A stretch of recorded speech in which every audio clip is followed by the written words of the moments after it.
বারুইপুরে ভয়াবহ অগ্নিকাণ্ড। আগুনের লেলিহান শিখা পড়ে ছাই তিনটি দোকান। বিধ্বংসী আগুনে পড়ে ছাই তিনটি দোকান। বারুইপুর থানার বংশী বটতলা এলাকায় বাইপাস লাগোয়া তিনটি কাঠের দোকানে বিধ্বংসী আগুন লাগে। ভোর 3:30 আগুন লাগে। খবর দেওয়া হয় বারুইপুর দমকলে। একটি ইঞ্জিন ঘটনাস্থলে এসে আগুন নিয়ন্ত্রণে আনার চেষ্টা করে।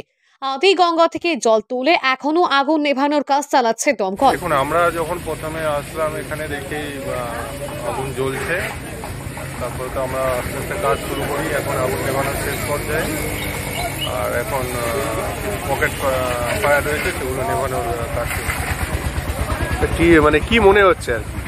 না, এটা বোঝা যাচ্ছে না কীভাবে লেগেছে। এখন ভেতরে গ্যাস সিলিন্ডার ছিল বলছে আর কি।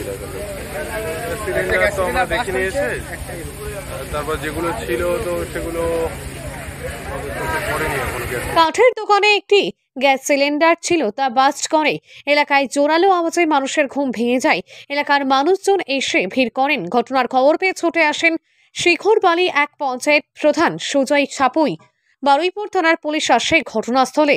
তিনটি দোকান একেবারে পাশাপাশি। স্থানীয় বাসিন্দারা বলেন, আফতাব আনসারি, মোজাফফর আনসারি ও ইয়াসিন আনসারির দোকান ছিল। এদের বাড়ি পার্ক সার্কাসে। ঘটনাটা কি ঘটেছিল, কিভাবে লাগলো তো বলতে পারবো না। এখানে যখন 3:45 নাগাদ আগুনটা আমি প্রথমে দেখতে পাই। আগুনটা দেখার পরে তার 10-15 মিনিট পরে একটা গ্যাসের সিলিন্ডার ছিল। গ্যাসের সিলিন্ডার বাস্ট করার পরে আগুনটা প্রচন্ড পরিমাণে ফেড হয়ে গেল।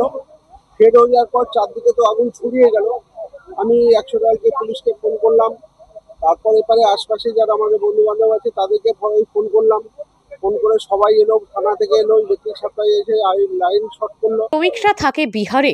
তারা ভোট দিতে গিয়েছে বিহারে। মোট 4 থেকে 5 জন শ্রমিক দোকানগুলিতে কাজ করত। কিভাবে এই আগুন লাগলো তা পরিষ্কার নয়, তবে শর্ট সার্কিট থেকে এই আগুন প্রাথমিক তদন্তে অনুমান প্রশাসনের। আগুনের তীব্রতা এত ছিল, দোকানের সামনে কাঁঠালের গাছের পাতা ডাল পড়ে যায়। বারুইপুর দমকল আধিকারিক মিঠুন প্রামাণিক তিনি জানান, গতকাল ভোর রাতে আমরা অগ্নিকাণ্ডের খবর পাই। এরপর তড়িঘড়ি ঘটনাস্থলে ছুটে আসি।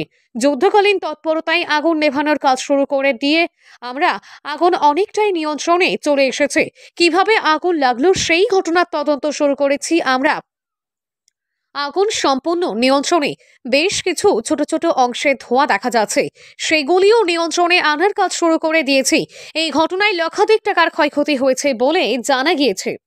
দক্ষিণ 24 পরগনার বারুইপুর থেকে সুমন সাহার রিপোর্ট, লোকাল 18 বাংলা।